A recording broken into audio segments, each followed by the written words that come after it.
Top quality और consistent performance के लिए सिर्फ सिल्वर पंप नाम याद रखना।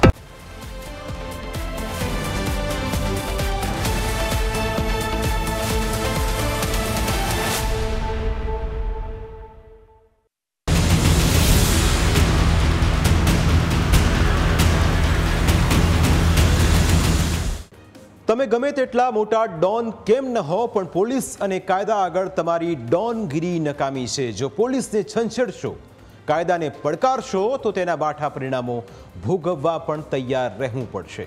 પંચમહાલના ગોધરામાં પણ જે મુસ્લિમ ગુનેગારો પોલીસ સામે ઉછળકૂદ કરતા હતા તેઓ હવે પોતાના પરિવાર સાથે રસ્તા પર આવી ગયા છે।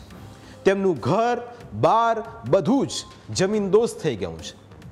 વિજયાદશમીના દિવસે જ ગોધરાની અંદર પાલિકાના અધિકારીઓએ ગાજ વરસાવી। સમગ્ર દેશ જ્યારે રાવણના રૂપમાં આસુરી વૃત્તિનું દહન કરી રહ્યો હતો ત્યારે ગોધરામાં પણ રાવણ જેવા આસુરી તત્વોના ઘરનું દહન ચાલી રહ્યું હતું। ગોધરામાં આવેલા તલાવડી વિસ્તારમાં સવારથી ચુસ્ત પોલીસ બંદોબસ્ત વચ્ચે 33 મકાનો જમીનદોસ્ત કરી દેવામાં આવ્યા। આ મકાનો એ મુસ્લિમ ગુનેગારોના છે જેમણે પોલીસને પડકારી હતી। આ મકાનો એ જ મુસ્લિમ ગુનેગારોના છે જેમણે સામાન્ય લોકોને હેરાન પરેશાન કરીને પોતાના ગેરકાયદે મકાનો તાણી બાંધ્યા હતા।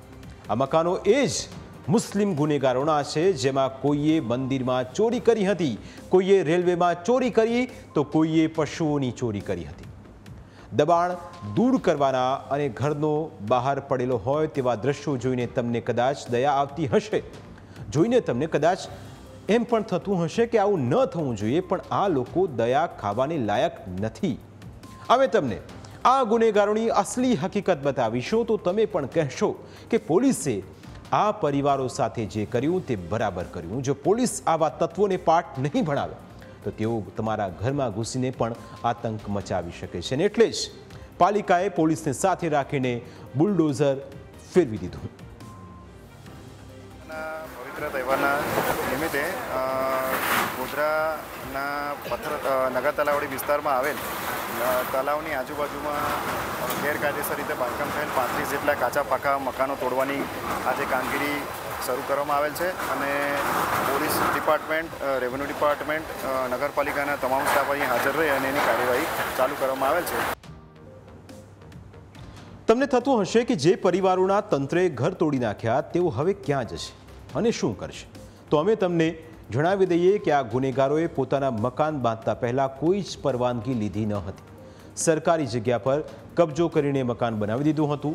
પાલિકાનો દાવો છે કે 4 મહિના પહેલાં તેમને ઘર ખાલી કરવાની નોટિસ પણ આપવામાં આવી હતી। પોલીસનું કહેવું છે કે જે દબાણો દૂર કરાયા તેમાં રીઢા ગુનેગારોના ઘર પણ સામેલ છે। આ કાર્યવાહી છેલ્લા 20 દિવસથી અમારી ચાલતી હતી અને કલેક્ટર સરશ્રી તથા અમારા ઉપરી અધિકારીશ્રી તથા લોકલ જે ટીમ છે, નગરપાલિકા છે, ઉપરાંતમાં આરોગ્યની ટીમ છે, એક્ઝિક્યુટિવ મેજિસ્ટ્રેટ છે, આ બધાને સાથે રાખી અને પહેલાં માપણી બધી કરાવેલી હતી। આ બધી પ્રોસિજર પૂર્ણ થઈ ગયેલી હતી અને આ જે નવરાત્રિના દરમિયાન આજનો આજે આપણે પર્વ છે એ પર્વને અનુલક્ષીને કે આવા લોકોને ભવિષ્યમાં એમને જ્ઞાન મળે કે આપણે કોઈપણ પ્રકારની અસામાજિક પ્રવૃત્તિ કરશું, કાયદો અને વ્યવસ્થાને બગાડવા માટે પ્રયત્ન કરશું તો આપણા ઘર પણ તૂટી શકે છે। એના માટે આજનો આ દિવસ પસંદ કરી અને આ કાર્યવાહી કરવામાં આવેલી હતી। હવે મુખ્ય સવાલ એ છે કે તંત્રે મુસ્લિમ વિસ્તારમાં કેમ બુલડોઝર ફેરવી દીધું? આ મુસ્લિમોએ એવો તો શું ગુનો કર્યો હતો કે આ તમામ સવાલો બાબતે અમે તમને વિગતવાર વાત કરીશું। હકીકતમાં નવરાત્રિ શરૂ થાય તે પહેલાં ગોધરાની પોલીસ એલર્ટ મોડ પર હતી। ઉત્તર પ્રદેશના કાનપુરથી શરૂ થયેલા પોસ્ટર વિવાદને લઈ પોલીસ લોકોને એ સમજાવી રહી હતી કે કોઈ ઉશ્કેરણીજનક વિડીયો કે પોસ્ટ સોશિયલ મીડિયા પર શેર ન કરે, કારણ કે ગોધરામાં સોશિયલ મીડિયા પર #I love Muhammad સાથે આપત્તિજનક વિડીયો વાયરલ થઈ રહ્યા હતા। આ વિડીયો નવરાત્રિ દરમિયાન સામૂહિક સૌહાર્દની પરિસ્થિતિને બગાડી શકે તેવી આશંકા હતી। ગોધરામાં રહેતો સોશિયલ મીડિયા ઇન્ફ્લુએન્સર ઝાકિર ઝફા વારંવાર સોશિયલ મીડિયા પર આપત્તિજનક પોસ્ટ શેર કરતો, જેથી પોલીસે તેને સમજાવવા માટે બોલાવ્યો। જ્યારે તે ગોધરા શહેર B ડિવિઝન પોલીસ મથકમાં પ્રવેશ્યો ત્યારે તે પહેલેથી જ લંગડાતો ચાલતો હતો। જ્યારે તે પીઆઈની ચેમ્બરમાં ગયો ત્યારે પીઆઈએ તેને ખૂબ શાંતિપૂર્વક ઉશ્કેરણીજનક અને વિવાદિત પોસ્ટ શેર ન કરવા સમજાવી। પોલીસે તેને મુલાકાત માટે બોલાવ્યો હોવાથી તેને ચા પણ પીવડાવી. કહો કે પોલીસે તેની ખૂબ સારી રીતે મહેમાનગતિ કરી. પરંતુ ઝાકીરે પોલીસ સ્ટેશનમાંથી બહાર આવીને પોલીસ સામે જ બાયો ચડાવી. પોલીસ સાથે મુલાકાત બાદ સોશિયલ મીડિયા ઇન્ફ્લુએન્સર બહાર આવ્યો અને તેણે કહ્યું કે આઈ લવ મોહમ્મદ લખવા પર પોલીસે તેને માર માર્યો હતો. ઝાકીરે પોતાનો વિડીયો સોશિયલ મીડિયા પર ફરતો કરતા જ લોકોએ તેના પર જુદા જુદા પ્રકારના ઉશ્કેરણીજનક ટેક્સ્ટ લખીને આ વિડીયોને આગળ વધાર્યો. લોકોને એવું કહેવામાં આવ્યું કે ઝાકીરને બચાવવા માટે તેઓ પોલીસ સ્ટેશને એકઠા થાય. પરંતુ વાસ્તવિકતા શું હતી તે અમે તમને પહેલા જ દર્શાવી.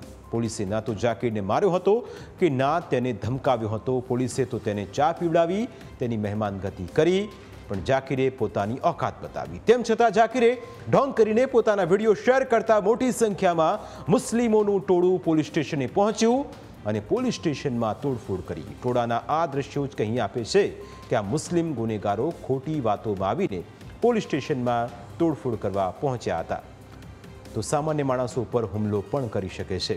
19 સપ્ટેમ્બરના આ દ્રશ્યો છે જેમાં મુસ્લિમ સમુદાયના લોકોએ મચાવેલો આતંક સ્પષ્ટ રીતે જોઈ શકાય છે. ઉશ્કેરાયેલા મુસ્લિમ લોકોના ટોળાએ પોલીસ સ્ટેશનની હાલત કેવી કરી નાખી તે આ 20 સપ્ટેમ્બરના દ્રશ્યોમાં પણ જોઈ શકાય છે. બારીઓના કાચથી લઈને પંખો પણ તોડી નાખવામાં આવ્યો. તોડફોડ કરવામાં આવેલા આ ટોળાએ કંઈ જ બાકી રાખ્યું ન હતું. ટોળાએ ચોકી નંબર 4માં અંદર ઘૂસીને તોડફોડ કરી. એટલું જ નહીં, ફર્નિચરને આગ લગાડી. આગમાં ચોકીમાં રહેલા સરકારી દસ્તાવેજો બળી ગયા.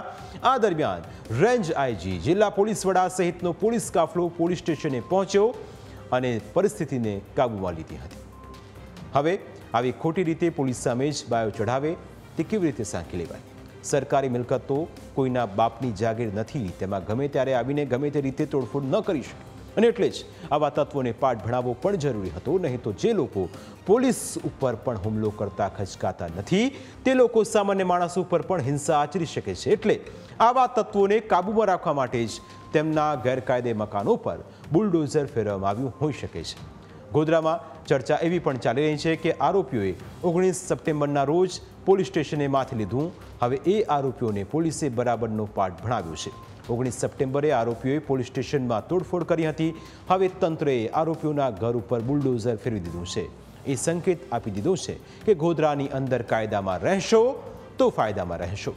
ગૃહ રાજ્યમંત્રી હર્ષ સંઘવીએ પણ ચેતવણી આપી છે કે ગુજરાતની શાંતિ ડહોળનારાઓને પાઠ ભણાવવામાં કોઈ જ કચાસ છોડવામાં નહીં આવે.